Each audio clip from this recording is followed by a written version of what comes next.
We're going to continue to break down where the 2023 class fits the current Bengals roster, but Dalton Kincaid's visited the Bengals and got big news. So we're going to start there first.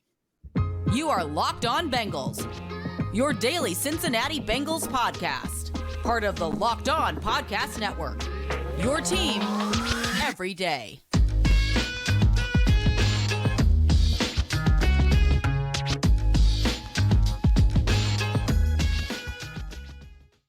What's up, Bengals fans, and welcome to another episode of the Locked On Bengals podcast. I'm your host, Jake Liscow. He's your host, James Rapien. We're part of the Locked On Podcast Network here on Locked On Bengals, covering your team every day, available for you to make your first listen as you're picking from the podcasts out there. Maybe you want to be an everydayer, one of those Locked On Bengals listeners that listens every day. To do that, you can subscribe to the show on YouTube. You can follow anywhere you get your podcasts and be part of those clubs. We have two clubs now, James. We have the First Listen Club. We have the Everydayer Club.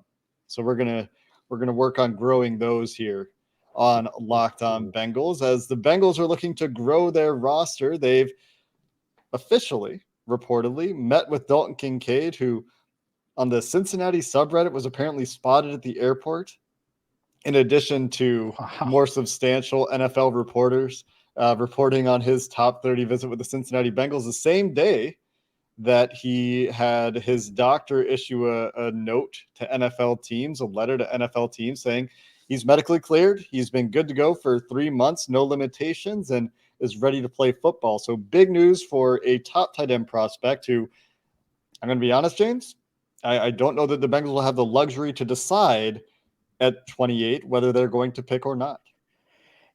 That's the question. But at least he answered the back question, or it appears to be answered. And the other part of this is for those concerned about the back, because naturally, especially a fan base that had Tyler Eifert, right, and has seen how tight ends can get injured and dinged up. As talented as Eifert was injured more than he wasn't, it felt like. It's good to see that the Bengals are doing their due diligence. This meeting was probably as much about the medicals as it was anything else. And the Bengals team doctors being able to look at his back and see how big of a concern it is, if it is. And obviously they sent this letter and Dr. Watkins sent it and Adam Schefter reporting and all that stuff. That's great. But the Bengals land a meeting with him. The downside, I guess, if you're the Bengals, you're right. It's the 28th pick. And you look at this guy, if he is healthy and there aren't concerns about his back, 70 receptions, 890 yards, 8 touchdowns. You watch the tape, he's fun. I mean, he's making all these contested catches over the middle and on the sidelines, and seems pretty explosive, has drawn comparisons to Zach Ertz, I think is the one that is most common. Zach Ertz 2.0, a little more explosive version, would be a lot of fun in this offense. So will he be there? Will he not? I think that's really the only question for the Bengals, because tight end is their biggest need. And odds are he won't be, but maybe he will be. So I think it is big news, because I think he is a contender for that 28th pick, especially if the Bengals doctors give the thumbs up, much like Dr. Watkins did about Kincaid's back. Yeah, and I'll say this. I don't think it's the only question. And maybe you didn't mean the only question. I don't think they're running to the podium if he is available at 28. We'll see what else is going on there. It's a difficult conversation around Dalton Kincaid for a couple of reasons. The tape, the subjective measures, what you think about his ceiling versus some of the other tight end prospects. Those are all really interesting conversations. What the data says, what the draft profile flags say, the tiebreakers sometimes is how those could be seen. What those say could tell a different story, but is one of the 2 players we know of at this point that the Bengals have met with both at the Combine and in person at Paul Brown Stadium. Dalton Kincaid and Emmanuel Forbes, the cornerback from Mississippi State, the other one. And we're going to talk about corners here in a minute. But while we're on the topic of tight ends, I also wanted to make sure that I mention here quickly, we're about to do a whole show on tight ends. So we could spend a whole lot of time here talking about Michael Mayer and Dalton Kincaid and Darnell Washington and the value of a first-round tight end. We're going to do that. That's going to be our very next show. I'm going to be with Joe Gibberry and Mike at Bengals_San to talk about this year's tight end class in a lot of detail. That's going to be our next show. For the rest of this show, James, let's dive into this defensive roster. Emmanuel Forbes, like I mentioned, the other corner or the other player that the Bengals met with both at the combine and in person. And that makes sense. You talk about positions where the Bengals could take a player in the first round. Cornerback on the defensive side of the ball is in line with a big part of their draft history, in line with Chidobe Awuzie coming off an ACL injury in the last year of his deal. And so there's a potential present and future need there. And the general value of corners in, we've talked about the running back class, the tight end class. The quarterback class is stronger than both of those, I would say. It is. It's deep. And there's a lot of interesting guys. And if one of those top corners is there at 28, then it fits right in, right? I mean, Deonte Banks from Maryland is someone that I've seen in mocks that has been there at 28. Others have him going 16th. Like he's kind of in that Kincaid range where some have him going really early and some don't. Obviously, you mentioned Emmanuel Forbes. This cornerback room, to me, Emmanuel Chidobe Awuzie is going to be a number one corner again. I think he can come back and just knowing him, his work ethic, he's dealt with injuries before and come back from them. I expect that. But do they re-sign him beyond this year? Does he earn a big fat payday elsewhere? That's a real question. And so if he comes back and plays well, he's going to want to get paid. And maybe that's here, maybe that's not. I think the Bengals would like to keep him. We'll see. But it would be nice to have an insurance policy just in case. Obviously, we know Cam Taylor-Britt started to come on towards the end of last season. He's going into year 2. You hope he would take another step as well. And then Mike Hilton is obviously your other starter there. But adding a quality corner, I think, is one of the priorities in this draft for the Bengals. And we were talking about it throughout the draft process last year, right? With Andrew Booth Jr. and all these different corners that they could potentially take. And they didn't go that route in round 1. They did in round 2. I could see them, if the right guy is there, one of these top 5 guys on their board, because most of the top guys would be gone. But I think that if one of those guys is there, they're going to be really tempted. And to your point about Kincaid, right? If Forbes is there and Kincaid's there, I think it's a conversation. And it's a conversation they'll have before draft night, of course. Oh, yeah. And have it settled. But that's an interesting dilemma because neither guy is perfect and both could add and make big plays in their own way. It's one of those things where you can never have enough corners. You hear coaches say it around the league. You've heard Bengals personnel staff and coaches say it time and time again. The depth on this team right now, Sidney Jones, a guy we talked about them signing, like the signing. You got Sidney Jones and Jalen Davis as a couple of guys there for depth. Alan George. I like Alan George. I like all those guys, but you could stand to improve that depth in the current landscape of the NFL where passing games are so important. And when you find that playmaking at corner and talk about a playmaker in Emmanuel Forbes, there's a lot of fun stuff on his tape. Now he's an outlier. He's 166 pounds. So you got to get over that if you're the Bengals, but has literally everything else that you want: the athleticism, the production, the tape, the size, the length, the attitude, everything is there. Can he add 20 pounds? And that's probably what the Bengals are talking about, right? We were joking before we started recording, like, hey, Emmanuel, you ever track your calories? Can we get an extra 1,000, 2,000 calories in you every day? Can we get you on that Teddy Karras gallon of milk before school every morning? Yeah, you'd have to get for Forbes, you'd have to get him that vitamin D milk, a case of Built Bars, and more. But you know the thing I like about him, since we're talking about, he is long. It's not like he's 6 foot tall, 6.5 inches tall, but he's long. He's not some short armed guy either. And you mentioned the plays. He's a playmaker. I would be comfortable with him at 28, even with the weight. Yeah. Now, I wonder if the Bengals will be, but I would be. They're doing their homework regardless. And it's not just Emmanuel Forbes, although like the first round guys that we're going to talk about are going to be Emmanuel Forbes and Deonte Banks most likely. They also met with Keely Ringo, Clark Phillips, Garrett Williams, who's coming off the ACL. We've talked about him on the show before. All at the combine. They had a top 30 visit with Mekhi Gardner. They had a local visit with Carrington Valentine from from Kentucky. They met with Ohio State's Cameron Brown. So they're doing a lot of work throughout the draft on corners, and there are guys throughout the draft at corner, which is the last point I wanted to make there. Even if it's not in the first round, there are guys throughout this draft, top 4 or 5 rounds, where you can feel like you're getting a pretty good player at that position. And for either depth reasons or financial reasons, if they choose not to extend Chidobe Awuzie in the future, there's a lot of reasons that the Bengals could and probably will try to draft a cornerback this year. We're going to continue the conversation of how this defense fits in with the draft.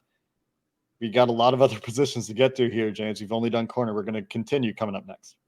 Today's show is brought to you by Built Bar. And Emmanuel Forbes, well, guess what? You could get on the Built Bar plan. And if you're looking for a delicious snack and you're one of our many Locked On Bengals listeners, but you don't want all the sugar, you don't want all the calories, well, Built Bar is perfect for you because it's packed with protein. And Forbes might want calories, just to be clear, but you want good ones. And that comes with Built Bar. They taste amazing. They're covered in 100% real dark chocolate, real chocolate. And so whether it's peanut butter brownie, churro, cookies and cream, they have you covered. And to give you an example, imagine a protein bar that tastes like a candy bar, 130 calories, 4 grams of sugar, a whopping 17 grams of protein. That's my kind of snack. Get yours today at built.com or check out your local Walmart or Sam's Club while you can still get your specialty flavors at built.com as well. Again, built.com or Walmart or Sam's Club to get Built Bars today. I sure am hungry. Seems to often happen when we record this podcast. Let's continue to talk about this defense. I'm gonna pose a question to you here, James, so we can decide our next position. Speaking of being hungry, and this is going to be a terrible joke and a terrible transition. Which position do you think the Bengals are the next most hungry to draft in 2023? Well, defensive line, do I need to be more specific than that? Because I can. Sure.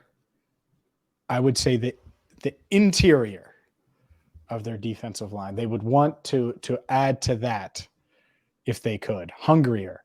And I also think it's going to be harder to address it than it would be to find an edge guy that could potentially contribute. Yeah, it feels like this year is a little bit deeper on the edge than on the interior. And just looking at our draft sheet and looking at the grades, the depth for like day 2 guys on the edge feels a lot better. A little bit. There's not many interior guys. Yeah, there's not. Yeah, like Jalen Carter's going to be long gone, right? Kalijah Cansey, the way things are going, is going to be long gone, but who knows, right? Like you go look at the ESPN probabilities, doesn't look like he's going to be available. Brian Breesy from Clemson, a name that maybe we're not talking about enough as far as the Bengals potentially having some interest there. What's that? Talk about medicals. I said, I know it. Talk about medicals. Well, and just off the field distractions for him, not to say that it's like a negative. It's just some stuff happened in his life that he had to get through. And it's not an excuse or anything, but it's a thing that you have to figure out, and it creates some gaps in his resume. And we'll talk about those guys a little bit more. But when you look at the Bengals roster currently, there's not really a clear future at this position. And that's why this makes a lot of sense this year. And then the question is, at which of those interior defensive line positions do they feel like they need a guy? Because you got 2 nose tackles in the last year of their deal, and DJ Reader and Josh Tupou. Yep. And you've got BJ Hill for a couple more years. You've got Zach Carter on a rookie deal. But despite having more control over those guys that play more at 3 technique for the Bengals and more one gap penetrating, pass rushing kind of defensive tackles, think Geno Atkins versus Domata Peko or DJ Reader, the nose tackles, right? They could use a little bit more juice there. And that's why we've talked a lot about Kalijah Cansey this offseason. So is it the Mazi Smith type that is more interesting to them, the guy that you can put at nose and maybe feel good about in another athletic nose tackle type in Mazi Smith, 323 pounds? Is it Gervon Dexter, a guy that they met with at the combine on day 2? Or, you know, the Adetomiwa Adebawores or the Kalijah Canseys, the 280-pound undersized guys. They also met with Deshaun Johnson, struggling with names, as is tradition, from Toledo, Tyler Lacey from Oklahoma State, a couple of lighter guys. So they're doing homework here again. That's why we're talking about it. And there's a clear need here for one reason or another. Yeah, a couple things there. It's interesting. Johnson, by the way, is a PFF favorite, and I think would be an interesting 6th, 7th round type target when you're doing those mock drafts at home. That said, like you mentioned Smith from Michigan. Can you take him at 28? Like that feels early to me. But I don't think he's going to be there at 60. So is he in that trade down bucket that they certainly will have if that happens? I wonder, because outside of Kalijah Kancey and Brian Breezy from Clemson, those seem like the only two, because you're right, Carter's gone. So then you look at round 2, Adebaware is not going to be there from Northwestern. I would be pretty surprised. Maybe he is. Maybe he's there at 60. I mean, yeah. Probably. I mean, that's a guy that could go in the first round real easily. Exactly. He has in some mocks that I've done and some that haven't been released yet. So, yeah, I think this position as a whole is interesting, because if Kalijah Kancey went 14th, you wouldn't be surprised. And others have the Bengals passing on him and falling down the board and maybe out of the first round. It's tough to predict, because Kancey, it's his arm length, right, that people are worried about. And some of these guys, Breezy's has his flaws or things that teams are concerned about. And I think this one's hard to project, and there might be some surprises on draft night 1 and draft night 2. Yeah. To be clear, it's not character for Breezy. I just in case it sounded like that, it wasn't. As far as I know, there aren't big character questions for him. It's just, he had some stuff happen in his life, but for him, it's just the production just wasn't there. But he checks a lot of the other boxes, right? Like he checks the size, the athleticism boxes, the pedigree boxes. The Clemson has a lot of the tools, but the production just. It's Bruzzy, by the way. Bruzzy? Like Bruzzy. This name has confounded me, as names do, since we had Mike Renner on the show. Yeah, the only reason I know it is because I looked it up. Thank you, Beast. Yeah. Because, that draft guide is second to none. So love it. Some other names to shout out here real quick. Keanu Benton, Wisconsin.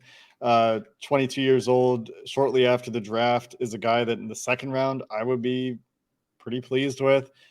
Zach Pickens, another 3-tech type that has popped up. That has popped up in terms of film study, was a captain, as was Keanu Benton, would make a lot of sense as well. They also met with Keandre Coburn from Texas at the Combine. So the reason they wouldn't pick a defensive tackle early is because they don't pick defensive linemen early. This also applies to the edge rusher position. They've picked, 3 defensive linemen in the first 2 rounds in the last 20 years or something like that. Carlos Dunlap, Justin Smith, and Margus Hunt. Maybe if you go back 20 years, there's more, but you're reminding me of the Margus Hunt pick. I have every year. I can't believe that. It still haunts me that they didn't take Tyrann Mathieu. That said, I do want to shout out one more guy just because he's from Katy, Texas, Andy Dalton's hometown, and this is Locked On Bengals. Moro Ojomo from Texas. Yeah.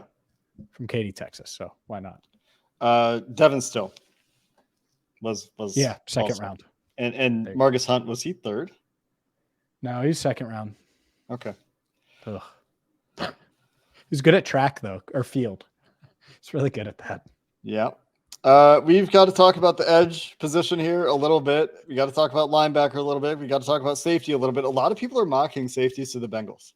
Ooh, I have some thoughts on that. So and we do have some thoughts on that. Let's finish the show with those positions here. We'll see if we have time to sneak in some specialist talk at the end. We'll go there coming up next. All right, Jake, let's discuss edge. And I think edge is up there as well, because you have Trey Hendrickson, 2 years left on his deal, Sam Hubbard. We know Joseph Osai was someone you're expecting, and I think they're hoping that comes on a bit more. But you can never have enough. Like corners, pass rush depth, you can never have enough. We've seen Hendrickson get dinged up the past 2 years, mostly last year, but he's dealt with the back issue the past couple of years. And when he's not on the field and like his normal self, this pass rush suffers some. So, yeah, Osai could take a step. Cam Sample could take another step, whatever the case is. If you want to look at it that way, that's fine. But I also think that the Bengals would love to add some pass rush depth on the edge. This one's tricky. It is like corner insofar as you can't have enough and they could use more juice. It's like 3-tech in that like they could use more pass rushing success rate at edge. It's like corner in that you can't have enough. But unlike those positions, there's no pressure here. Like from a contract situation, from a depth situation, I feel pretty good about the Bengals' depth at this position.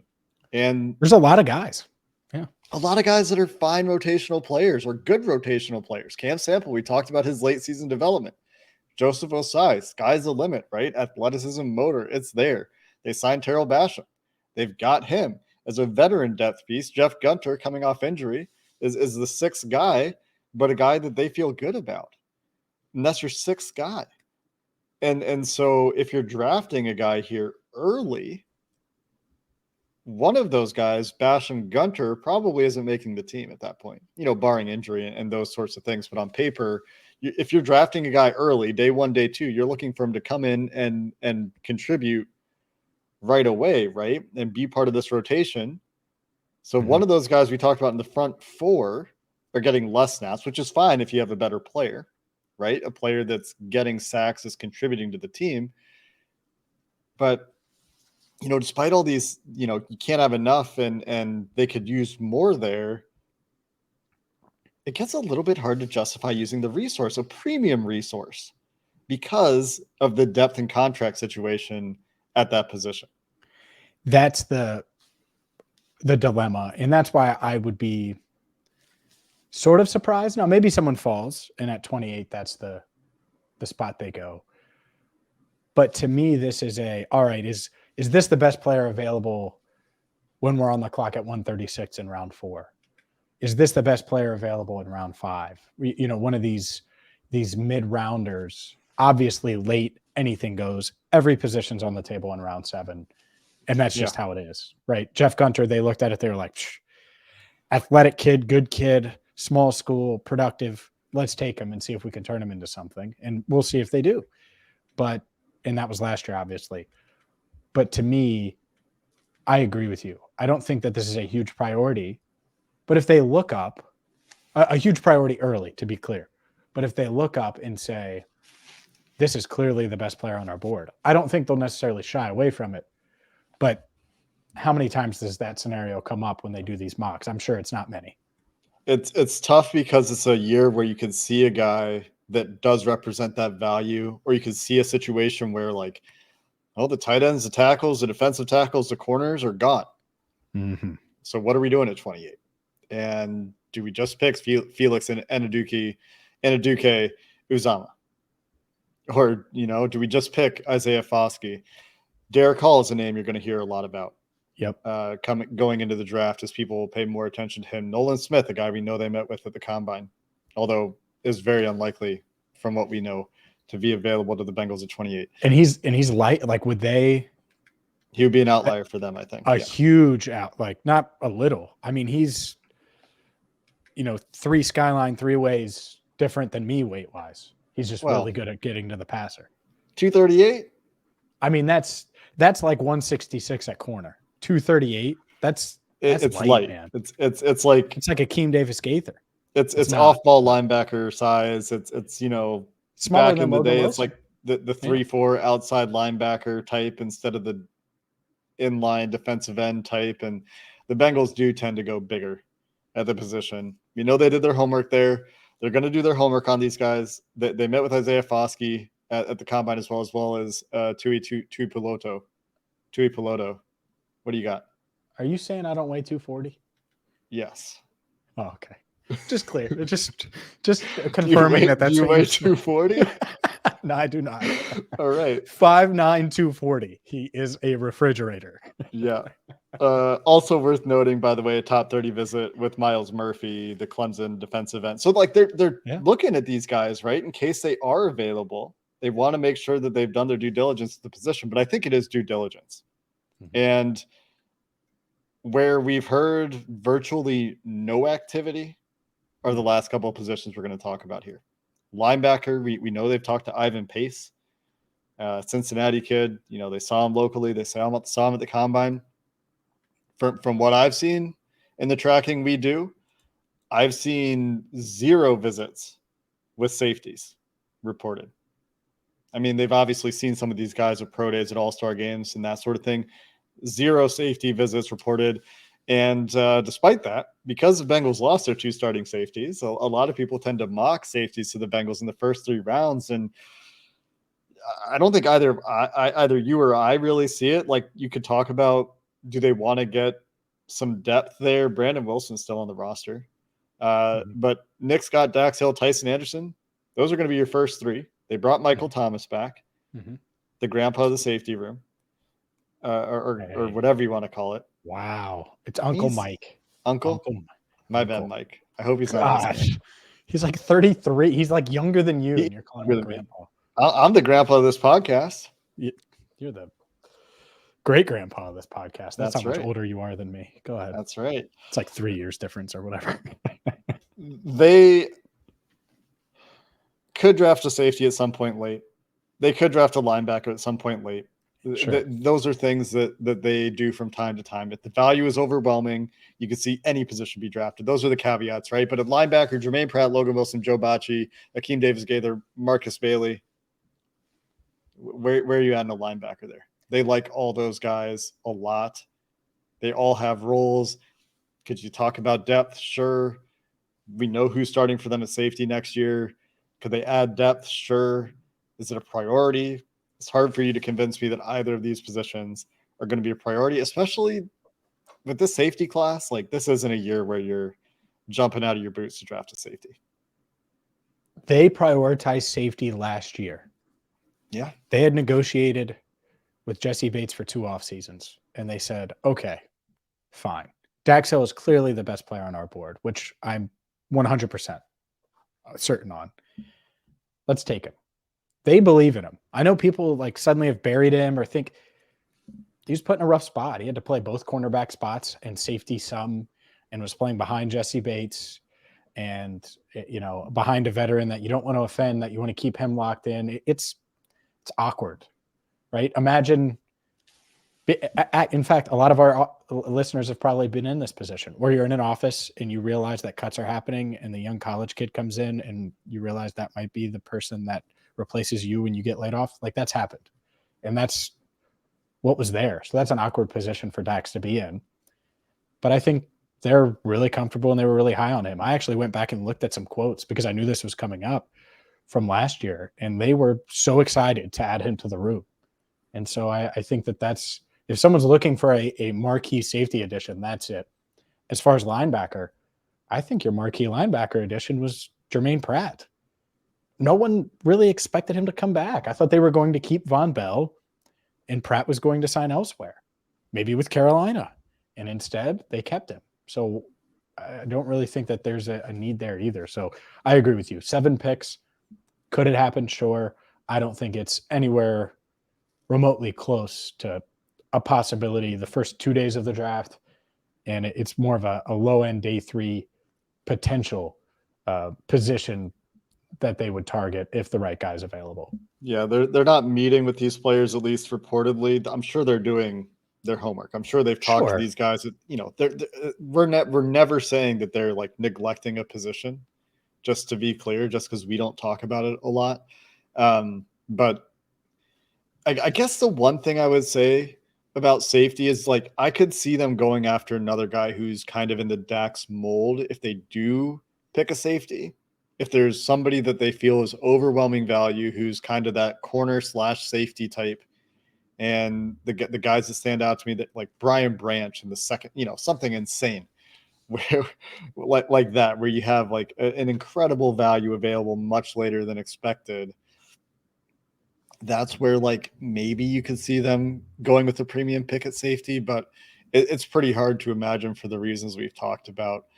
Really at either of these positions and in classes that aren't overwhelming at either of these positions either, which, lines up with the Bengals recently, right? Where their needs tend to line up with the draft. They're doing a pretty good job of planning around that and pretty good job of addressing their team needs that way. And so this year that fits as well. Let's finish up with punter here real quick, James. Ooh, baby. Did you think I was going to remember? Take one. I thought you might ignore it. Take one. You think about that? The age-old Jakeism, or whatever you want to call it, don't draft specialists. If you take a punter in the 7th round, fine. If they add picks, 6th, 7th round, fine. There's some punters. There should be one that's available as a UDFA. They're going to address punter. It will not be only Drew Chrisman in camp. Whether it's a draft pick or a UDFA, they are going to add a punter. Yeah. I'm just looking at these rankings here. Bryce Behringer is the top punter. I thought Hang Turk time was. Concerns. I thought Michael Turk was. I would be, I guess this is the take. I would be a little surprised if it's Behringer or Behringer. Yeah. Based on his hang time track record at Michigan State. Like he's destroying kicks at the Senior Bowl or whatever, but the issue with Chrisman was hang time. You're going to go get another hang time outlier? And there was a tweet comparing those two, right?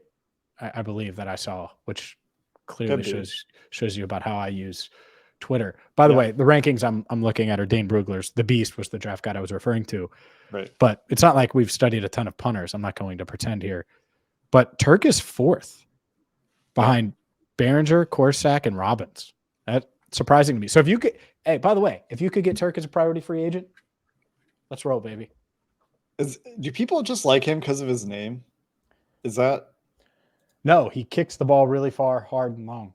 High. Michael Turk was PFF's highest graded punter. His average hang time was 4.18 seconds, which was the 4th highest in college football, and his net yards per punt was 3rd in college football, 42.8, which is behind Korsak, Rutgers punter, 43.5, and Bryce Behringer comes in the top spot in net punting average, 45.7, but that pesky hang time issue, 3.76 seconds of hang time, not exactly where you want to be, especially when you compare it to Drew Chrisman's issue last year where he was at 3.85.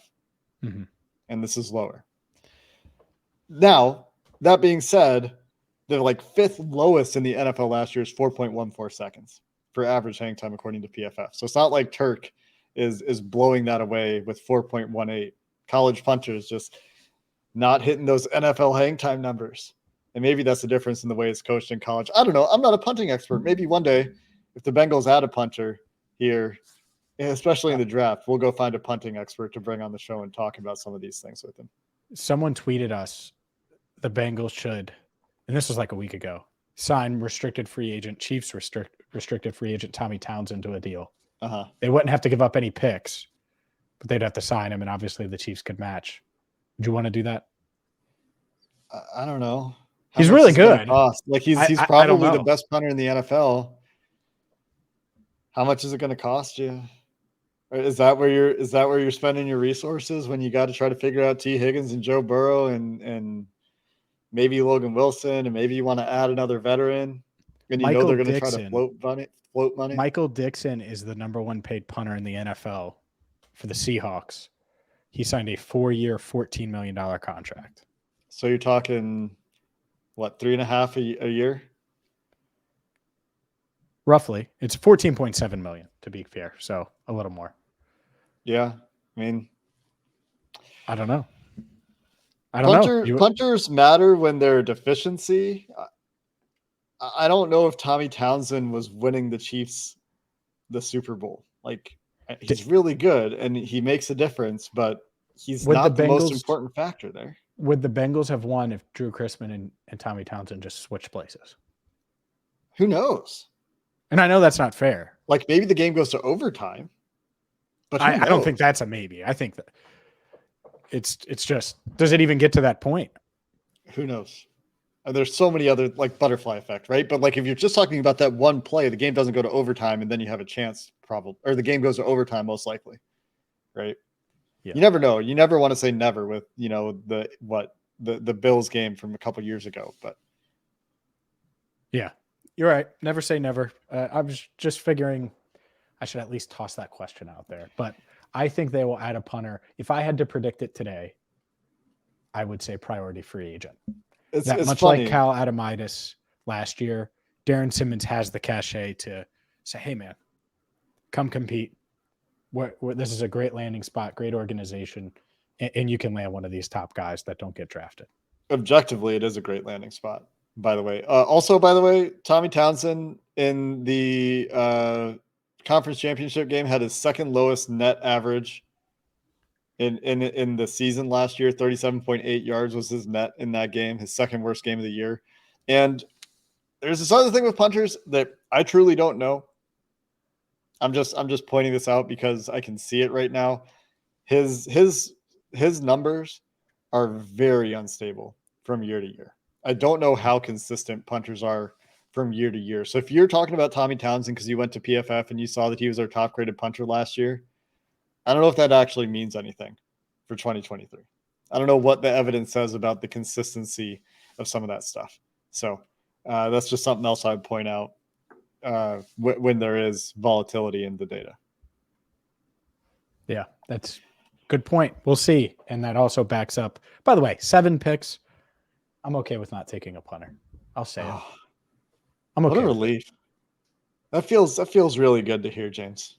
It's Thank 7 picks. Thank you for acknowledging my feelings about. Guess what's more important than punter? Receiver, 2 running backs, 2 tight ends. Invest in the positions that matter. Yep. Tight end, most important position on an NFL team, obviously, right? Not named running back. Mm-hmm. Oh boy, we better go. We were starting to agree there. Just had to get things back into balance. Good way to end the show there.